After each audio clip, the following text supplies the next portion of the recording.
Amén. Ok, bien, ahora todos los estudiantes tienen los sumarios del curso y también el calendario de clase. Tenemos mucho para cubrir en esta clase que, si ven en el calendario, se llama Soteriología, Consideraciones Introductorias y Terminología. Entonces, estos papeles pueden leer ustedes en su propio tiempo, pero por ahora métanlos en sus cuadernos o en algún lugar.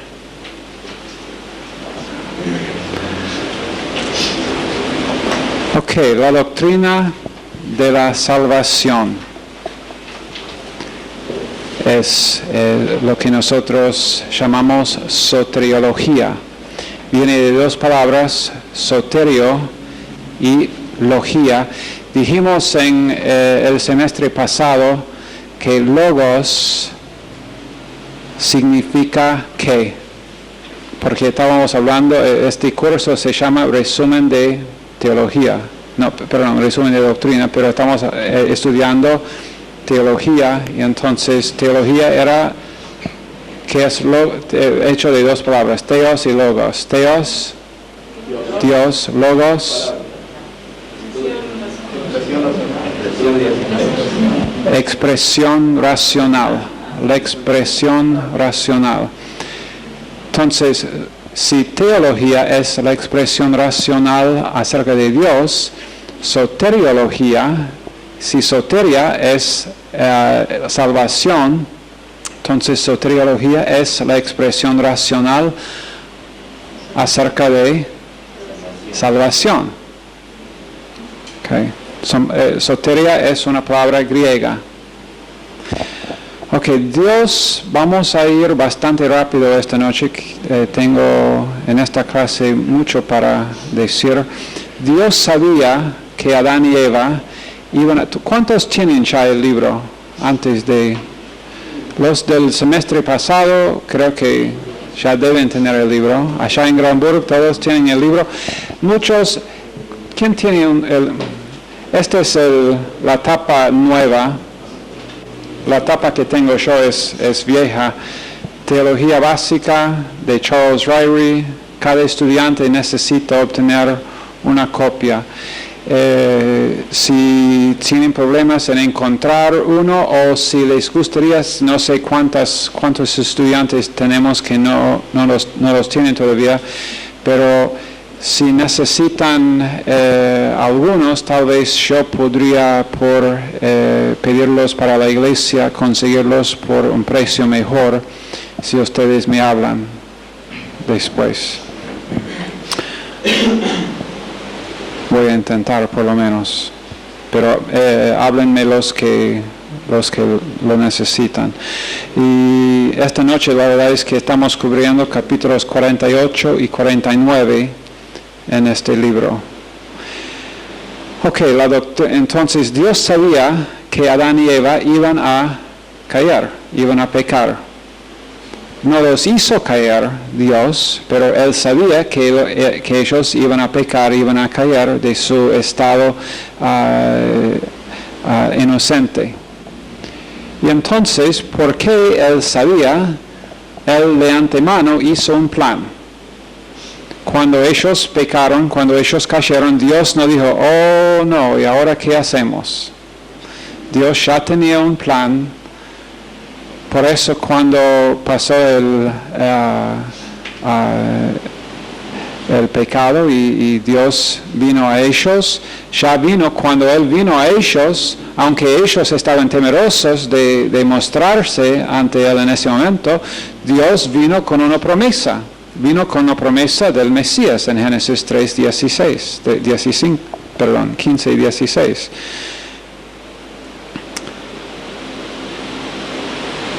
Primero Juan 2:2 nos dice claramente que entonces el plan de redención que Dios tuvo fue para todos.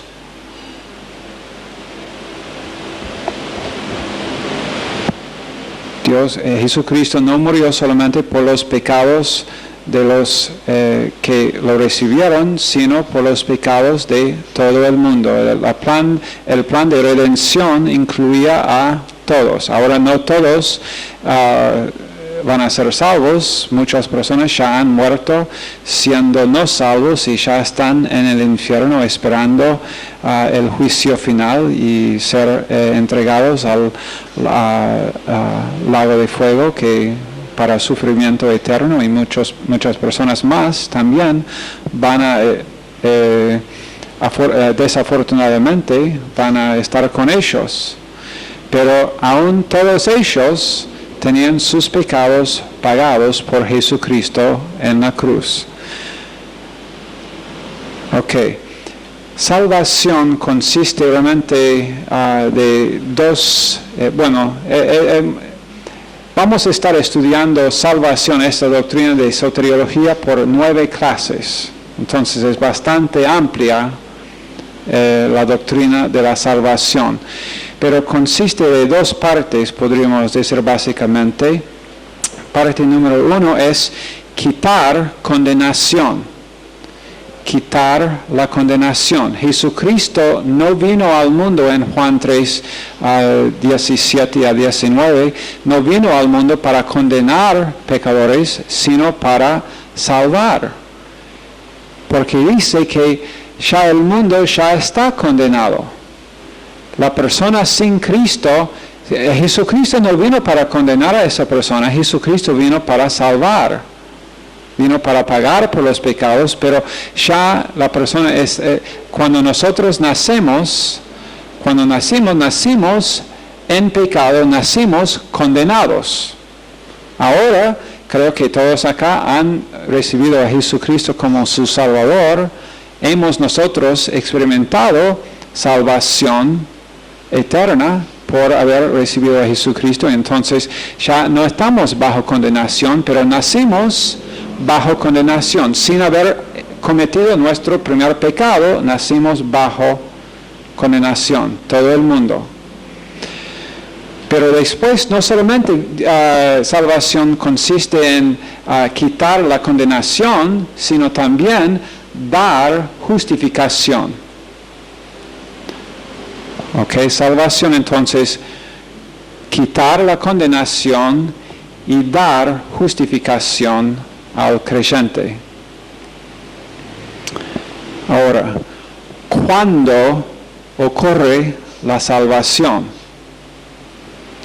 Y esa pregunta, la respuesta a esa pregunta depende de qué parte de la salvación uno está hablando. Porque vamos a estudiar ahora 2 salvaciones. Una salvación eterna es la salvación que cuando el creyente o el no creyente habla de salvación, está generalmente hablando de la primera, salvación eterna. Recibir a Jesucristo para tener tu destino cambiado para siempre. Pero después hay otra salvación, se llama salvación temporal. Podríamos también definir o traducir salvación temporal como liberación. Vamos a leer algunos versos acá en Romanos 5. Voy a estar en muchas partes de la Biblia, no tienen que seguirme en sus Biblias, mejor si simplemente presten atención, tomen notas, pero si intentan seguir en cada lugar que voy en la Biblia, van a estar perdidos prontamente. Romanos 5, verso 6 dice, porque Cristo, cuando aún éramos débiles, a su tiempo murió por los impíos. Obviamente acá está hablando de salvación eterna. La primera salvación. Ciertamente apenas morirá alguno por un justo, con todo pudiera ser que alguno osara morir por el bueno, mas Dios muestra su amor para con nosotros en que siendo aún pecadores, Cristo murió por nosotros. Ahora esos 3 versos, Romanos 5, 6, 7 y 8, hablan claramente de salvación eterna, lo que Dios hizo para salvarnos eternamente. Pero después en verso 9 cambia el tema. Pues mucho más, estando ya justificados en su sangre, por él seremos salvos de la ira. Entonces hay otra salvación. Porque si ya estamos justificados, y dice en el futuro, dice seremos salvos, no está hablando de la salvación eterna, ahora está hablando de la salvación temporal, la salvación que el creyente puede experimentar paso por paso, y vamos a estar hablando de esto, de ese proceso en un minuto, porque ya terminé, ¿no? No, en verso 10 dice, porque si siendo enemigos fuimos reconciliados con Dios por la muerte de su Hijo, mucho más, estando reconciliados, seremos salvos por su vida. ¿Okay? Ya estamos, entonces, reconciliados, salvos eternamente. Ya estamos en esa posición, salvos eternamente, pero dice que seremos salvos ahora por su vida. Y esta salvación acá, no en ninguna forma está hablando de esa salvación eterna, sino que está hablando de lo que nosotros llamamos muchas veces santificación. Y vamos a ver que la verdad es que muchos errores han sido cometidos por gente que simplemente no diferencian entre salvación eterna para la persona que cambia el destino, pero después salvación en la vida para el creyente, la vida de santificación, que es un proceso, y vamos a mostrarlo. Vamos a mostrarlo claramente acá, primero en Gálatas. Van a tener que pensar Gálatas 3. Creo que si prestan atención y queden conmigo por algunos minutos, van a tener esto muy claro en sus mentes. Espero. Gálatas 3, verso 22. Mas la Escritura lo encerró todo bajo pecado, para que la promesa que es por la fe en Jesucristo fuese dada a los creyentes. Pero antes que viniese la fe, estábamos confinados bajo la ley, encerrados para aquella fe que iba a ser revelada. De manera que la ley ha sido nuestro ayo para llevarnos a Cristo, a fin de que fuésemos justificados por la fe. Vamos a volver a ese tema en un momento. Pero venida la fe, ya no estamos bajo ayo, pues todos sois hijos de Dios por la fe en Cristo Jesús. Ahora en verso 26, cuando dice hijos, esta palabra griega, huios se deletrea H-U-I-O-S.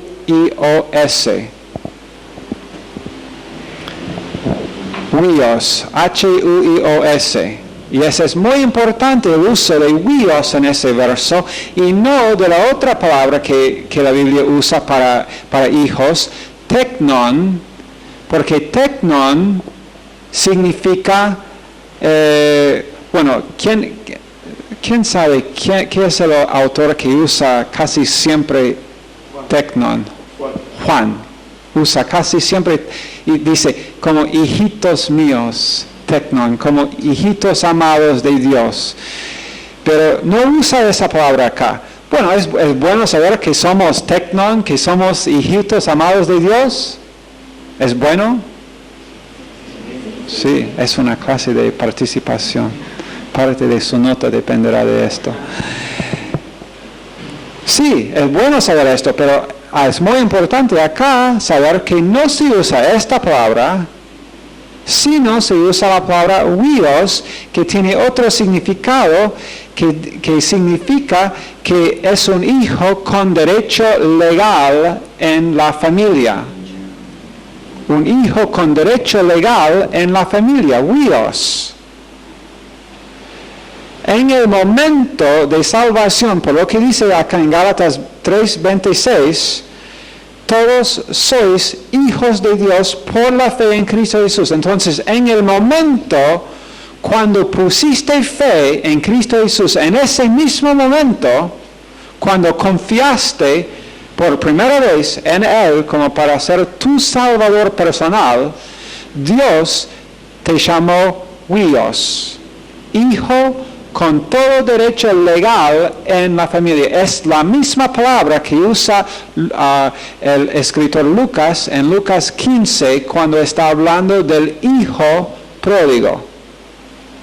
Cuando el hijo vuelve, acuérdense, cuando el hijo vuelve a la casa y dice a su padre, ya tiene un plan, voy a pedir que mi padre me acepte, pero no como hijo, sino como un sirviente en la casa. Pero el padre le dice en verso 24 de Lucas 15, es mi huios, es el hijo con todo derecho. Entonces dice en verso 22, ponle el anillo. Que el anillo era usado en esos tiempos. Cada familia, cada hombre de familia, jefe de la familia tenía un anillo con una marca. Y cuando ellos pagaron, muchas veces pagaron con simplemente ¿cómo se llama? Cera, en cera pusieron el anillo para dejar una marca, para sellar, bueno, este trato voy a pagar. Entonces este hijo tenía derecho. Entonces cuando nosotros ponemos nuestra fe en Jesucristo, somos llamados huios. Hijo con todo derecho legal en la familia, autoridad completa con Dios, autoridad completa con Dios en el momento de fe. Ahora, en el mismo libro, Gálatas 4, y en verso 5, dice esto, para que redimiese. Bueno, vamos a leer el verso 4. Pero cuando vino el cumplimiento del tiempo, Dios envió a su Hijo, nacido de mujer y nacido bajo la ley, para que redimiese a los que estaban bajo la ley, a fin de que, muy importante acá, a fin de que recibiésemos la adopción de hijos. Acá, recibiésemos, es la palabra griega, huiotesia. No tienen que escribir esto. Huiotesia, pero la palabra huiotesia, que es el griego, para recibiésemos, significa puesto en la familia como huios. Puesto en la familia como huios. Ahora, huiotesia es el tiempo del verbo acá para recibiésemos, es aorista subjuntiva. Aorista subjuntiva es el verbo en el griego. Y eso es muy, pero muy importante. Dios no comete ningún error en los tiempos de los verbos que Él usa en la palabra de Dios. Muy importante. Aorista significa acción en un punto de tiempo. Acción en un punto de tiempo. Entonces, en ninguna forma es esta una acción progresiva. No es en ninguna forma un proceso. Es una acción completa en el momento. Yo ya no puedo añadir nada más a lo que nosotros hemos recibido como huios, como hijos, con todo derecho legal. Nada más se puede añadir. No hay una segunda bendición. Alguien que dice que hay segunda bendición después, simplemente yo puedo derrotar su argumento con este verso solo. Porque dice claramente en un punto de tiempo nosotros recibimos, fuimos puestos en la familia como hijos con todo derecho legal. Nada más se puede añadir. Ok, esta es salvación eterna. Pero después dijimos que tenemos salvación temporal. Salvación temporal es el proceso de ser salvado del dominio del pecado y santificado. El proceso de ser salvado del dominio del pecado, y eso es lo que nosotros seguimos necesitando. Eso es fue exactamente el punto que Jesús hizo a Pedro cuando Pedro no quiso que Jesús le lavara los pies. ¿Se acuerdan? No, a mí no me laves los pies. Pero Jesús dijo, bueno, si yo no te lavo los pies, hablando de salvación eterna, no puedes tener ninguna parte conmigo. Ah, bueno, entonces lávame todo. No necesitas tener salvación eterna vez tras vez, sino lo que necesitas ahora es un lavamiento de los pies. Entonces necesitas santificación, el proceso de ser salvado del dominio del pecado y santificado progresivamente. Vamos a ver en Hebreos 10. Bueno, Hebreos 2:11 dice, porque el que santifica y los que son santificados, esta palabra santificados acá, agiazo, H-A-G-I-A-Z-O, H-A-G-I-A-Z-O, agiazo, los que son santificados, de uno son todos, por lo cual no se avergüenza de llamarlos hermanos.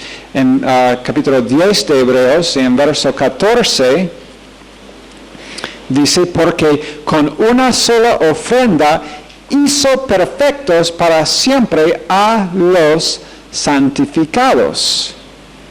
Después acá tenemos acá la palabra agiazo. Agiazo significa, y también en 2 Timoteo 2:21, voy a leer este verso antes de explicar más. 2 Timoteo 2:21. Así que si alguno se limpia de estas cosas, será instrumento para honra, santificado, útil al Señor y dispuesto para toda buena obra. En los tres versos existe la misma palabra agiazo, que significa siendo santificados. Y el tiempo del verbo acá no es aorista. El tiempo del verbo acá es participio presente pasivo. Participio presente pasivo. Y eso es muy importante. El participio presente significa acción que se repite. Acción que se repite vez tras vez tras vez. Acción continua. ¿Ok? Agiazo. Siendo santificados. No una vez en el pasado, sino una acción continua. Ese es el verbo. Presente, participio presente, y pasivo significa que el sujeto, que es en este caso nosotros, recibe la acción del verbo.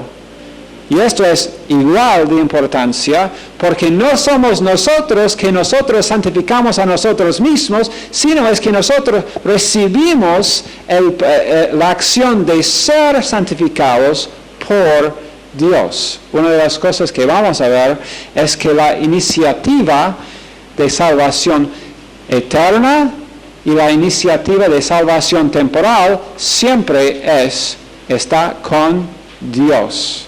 No con nosotros, sino con Dios. La iniciativa es Dios, no el hombre. Ok.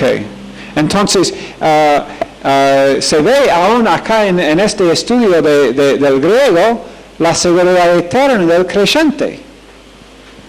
Porque vimos que con huiotesia, que no es progresiva, es una acción hecha una vez en tiempo con resultados que siguen para siempre.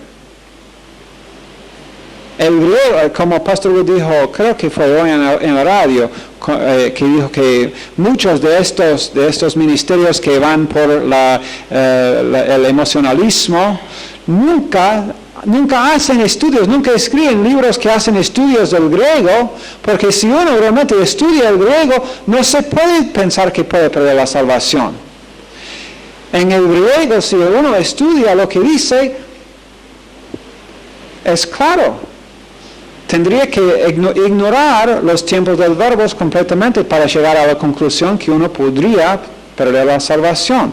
Pero a la vez, el proceso de santificación es opcional. Responsabilidad, aunque la iniciativa siempre está con Dios, la responsabilidad sigue siendo para el creyente para involucrarse y someterse al proceso de santificación.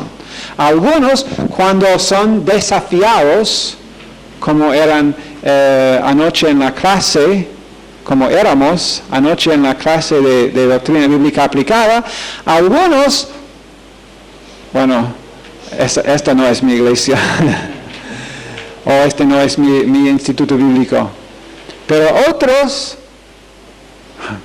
yo necesito esto, entonces me voy a someter al proceso de santificación, que es un proceso, y no debemos pensar que no es, no debemos olvidar que ese proceso requiere tiempo, entonces necesita también paciencia para ver resultados.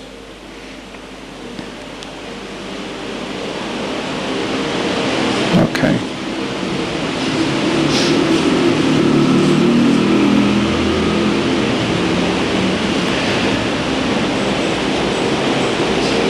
Ok, hay 3 razones por qué Dios quiso salvar a pecadores.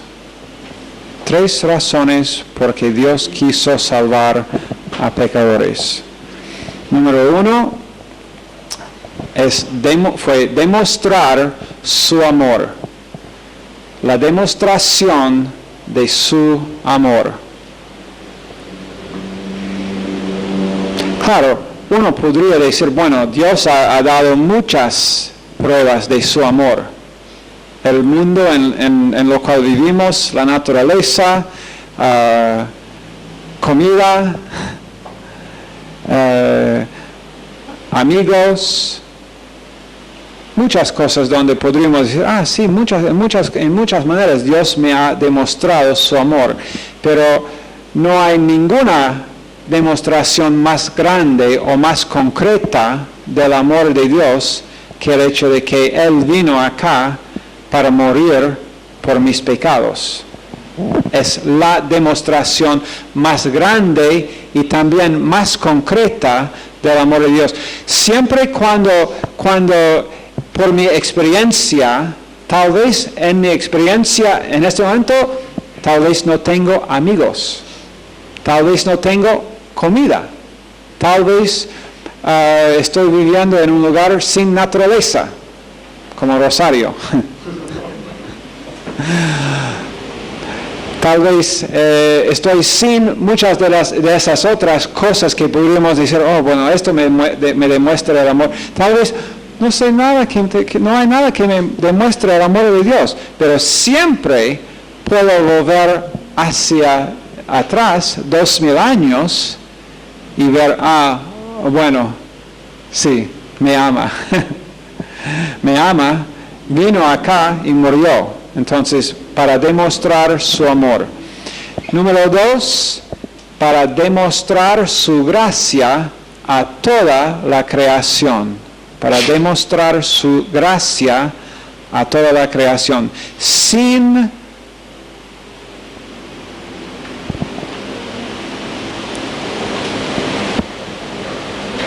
morir en la cruz, sin venir para redimir a seres humanos.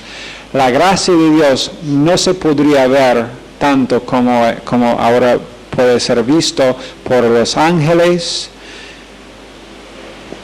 y por cualquier ser humano.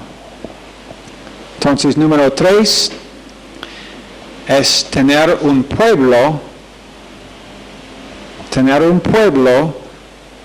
por medio del cual Dios pudo revelar a sí mismo. Tener un pueblo por medio del cual Dios pudo revelar a sí mismo, su carácter, su naturaleza. Demostrar su amor, demostrar su gracia a toda la creación y tener un pueblo por medio del cual Dios mismo pudo demostrar a sí mismo a otros. Dios está usando a ti y a mí ahora para demostrarse a sí mismo al mundo. Ya Él vino y era hombre. Vino y era el Dios hombre, Jesucristo. Pero en ese momento Jesucristo no está andando, no sé si ustedes lo notaron o no, pero no se puede ir a alguna plaza de la calle de la ciudad de Rosario y ver a Jesucristo ahí sanando y predicando. Yo encontré un hombre con el nombre de Lázaro y fui a su casa, pero no pude encontrar a Jesús ahí. Conozco a unas Martas y conozco un montón de Marías acá. Creo que cada otra mujer tiene por lo menos en alguna parte de su nombre María, pero no he visto al Señor Jesús. No está aquí. Pero Dios sí se reveló a sí mismo en Jesús, pero ahora está usando los redimidos que tienen Jesús viviendo dentro, la vida de Jesús, para demostrar a sí mismo en la persona de Jesús al mundo. Ok, quiero también mencionar algo acerca de la importancia del mensaje puro de la salvación. Gálatas 1, 6 a 9. Gálatas 1, 6 dice: estoy maravillado de que tan pronto os hayáis alejado del que os llamó por la gracia de Cristo para seguir un evangelio diferente, no que haya otro, sino que hay algunos que os perturban y quieren pervertir el evangelio de Cristo, mas si aún nosotros o un ángel del cielo os anunciare otro evangelio diferente del que os hemos anunciado, sea anatema. Y eso significa que vaya al infierno, que sea condenado al infierno para siempre. Eso es lo que significa anatema. Bastante fuerte acá el apóstol Pablo. Si alguien anuncia un evangelio que no es el evangelio, que vaya directamente al infierno. Como antes hemos dicho, también ahora lo repito. En verso 9, si alguno os predica diferente evangelio del que habéis recibido, sea anatema. Creo que Dios quiso impresionarnos con la importancia del mensaje puro de salvación. Y es la responsabilidad de cada creyente anunciar, en Mateo 28, 19 y 20, anunciar ese evangelio. Es la responsabilidad, es tu responsabilidad, es mi responsabilidad, anunciar fielmente el evangelio y no equivocarnos. Entonces, lo que estamos estudiando en cuanto a qué es salvación es muy importante. En el Antiguo Testamento, la palabra hebrea para salvación era Yasha. Yasha, Y-A-S-H-A. Y-A-S-H-A. Yasha, que significa salvación o liberación. Hay dos tipos en el Antiguo Testamento de salvación, individual y nacional. Y esto también es importante entender, que a veces en la Biblia cuando habla de salvación nacional de Israel, no tiene nada que ver con salvación eterna. Ni, la verdad es que ni de salvación, ni del proceso de santificación. Está hablando de la salvación. Cuando habla de salvación nacional de Israel, como por ejemplo en Isaías 12:2, vamos a leer este verso. Isaías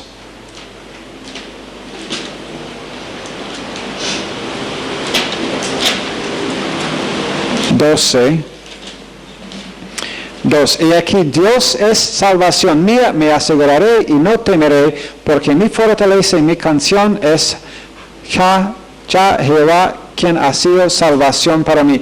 En este verso está hablando de la salvación nacional de Israel. Y también en porciones de Apocalipsis habla de la salvación nacional de Israel. Y en Romanos también, entre Romanos 9 y 11, de la salvación eterna nacional de Israel, como Dios va a preservar la nación de Israel para cumplir con sus propósitos. Esto no significa que cada persona en la nación va a ser salvo. Espero que entiendan esto. No tiene nada que ver con salvación eterna. Tiene que ver con preservación de una nación para el propósito de Dios. Pero salvación individual, por ejemplo en Salmos 86,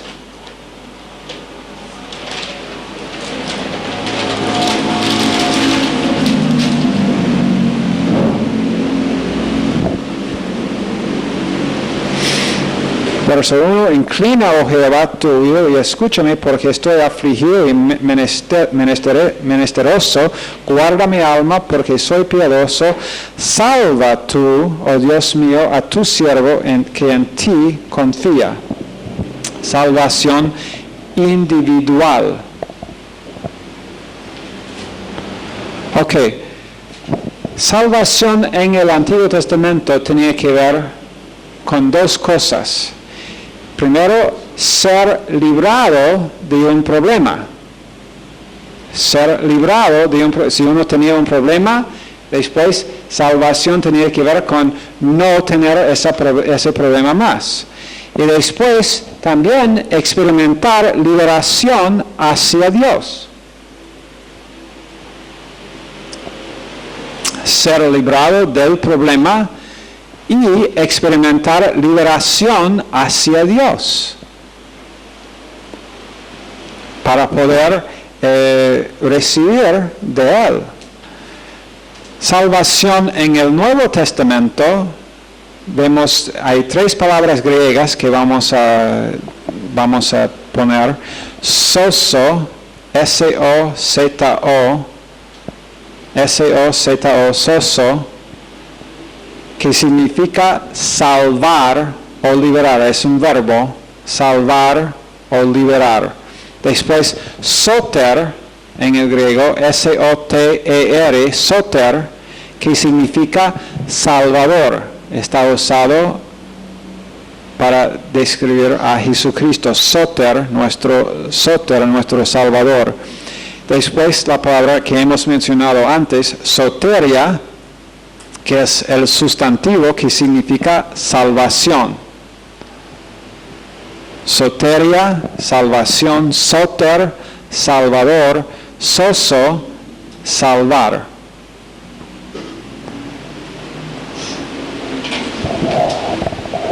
que la base para salvación, tanto en el Antiguo Testamento como en el Nuevo Testamento, es ¿qué? Fe. La base para salvación en el Antiguo y en el Nuevo Testamento es fe. Y fe en el sacrificio de Jesucristo en la cruz. Es la única base de salvación. No hay otra base. Fe en el sacrificio de Jesucristo en la cruz. En el Antiguo Testamento, Abraham en Génesis 15, verso 6, fue justificado por su fe. Y no por cualquier fe, por fe en el Mesías que iba a venir. Ellos pusieron su fe en el Mesías que iba a venir en el futuro. Nosotros, en este lado de la cruz, ponemos nuestra fe en el Salvador, en el Mesías que ya vino en la cruz. Pero fe en Jesucristo, fe en lo que Jesucristo hizo en la cruz, fue la base para salvación de Adán y Eva, fue la base para salvación de Abraham, de David, de cada persona salva en el Antiguo Testamento. La ley, como hemos leído ya en Gálatas, fue dada como para hacer un aisho, para guiar la persona a Cristo. Claramente, salvación nunca fue por la ley, salvación fue solamente y siempre por la fe en lo que hizo o en lo que iba a hacer Jesucristo en la cruz. Y la verdad es que lo que dice Apocalipsis, vamos a leer ese verso en Apocalipsis 13, si uno muy terco dice, pero Jesucristo no había venido todavía, en Apocalipsis 13:8 dice, y la adoraron todos los moradores de la tierra cuyos nombres no estaban escritos en el libro de la vida del Cordero, que fue inmolado desde el principio del mundo. Entonces, en los ojos de Dios, antes de la fundación del mundo, Cristo ya fue inmolado. Bíblicamente no hay ninguna discusión sobre qué fue la base para salvación en el Antiguo Testamento. Ellos no eran salvos por ninguna otra forma que la nuestra también.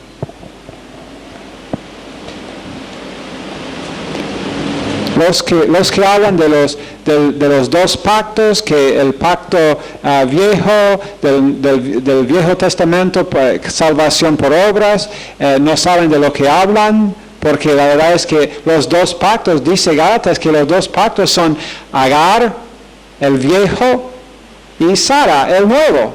¿Y cuándo vivió Sara? ¿Ayer? No, Sara vivió en el mismo tiempo que Agar, en el Viejo Testamento. La verdad es que Sara tuvo muchos más años que Agar.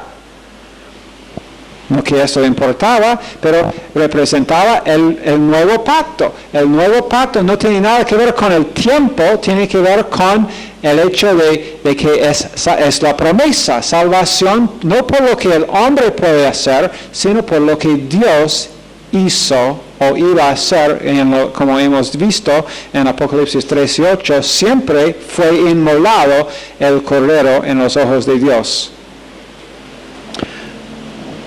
Ok. En el Nuevo Testamento, obviamente, un verso muy usado, Efesios 2:8, somos salvos por gracia, por medio de la fe. Por gracia, 100% de lo que Dios hace por medio de la fe, 0% de lo que yo puedo añadir. Entonces, lo que yo puedo añadir a lo que Dios hizo es exactamente nada. Y dice la palabra de Dios en ese mismo verso, y aún esa fe no es de nosotros, sino don de Dios. A la persona que simplemente usa su libre albedrío para decir, sí, lo quiero. Okay. Hemos dicho que la iniciativa de la salvación siempre está con Dios.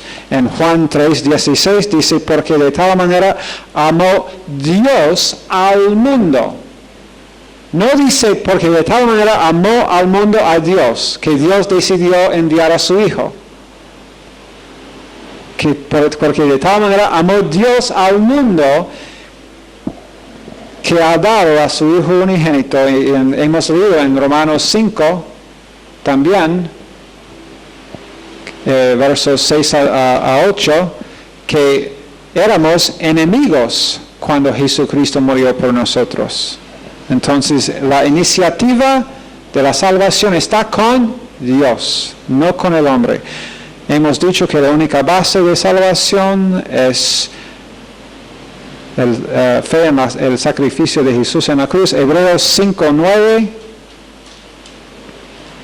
Creo que voy a tener que terminar aquí. Hebreos 5:9. Y habiendo sido perfeccionado, vino a ser autor de eterna salvación para todos los que le obedecen. Obedecer. Cuando la Biblia habla de obediencia, muchas veces, la mayor parte del tiempo está hablando de creer. En Juan 6, cuando Jesús estaba hablando creo que es Juan 8, cuando Jesús estaba hablando a los fariseos y ellos quisieron tener algo para hacer, para justificarse, dijo Jesús a ellos, si quieren hacer la obra de Dios es creer en el que Él ha enviado. Sí, yo sé que está en Juan, no si es 6 o 8. 6:28. Sí, 28 y 29. Esta es la obra de Dios. Si quieres obedecer a Dios, creer en el que Él ha enviado, esa fe produce salvación eterna. Después, porque dice Colosenses 2:6 que nosotros debemos andar en Dios, en la vida cristiana, en la misma forma que fuimos salvos. Entonces nuestro andar sigue siendo confiando en Dios para ser salvos ahora, no para mantener nuestra salvación eterna, entiendan, no para mantener la salvación eterna, esa salvación ya está, pero para ser salvos en nuestra experiencia del dominio del pecado en nuestras vidas. Santificación. Señor, gracias por este tiempo. Bendice estos estudiantes, pedimos, y este semestre pedimos una bendición grande sobre el Instituto Bíblico, los maestros y cada estudiante. Y los en Granburg también y en Capitán Bermúdez. En el nombre de Jesucristo oramos. Amén.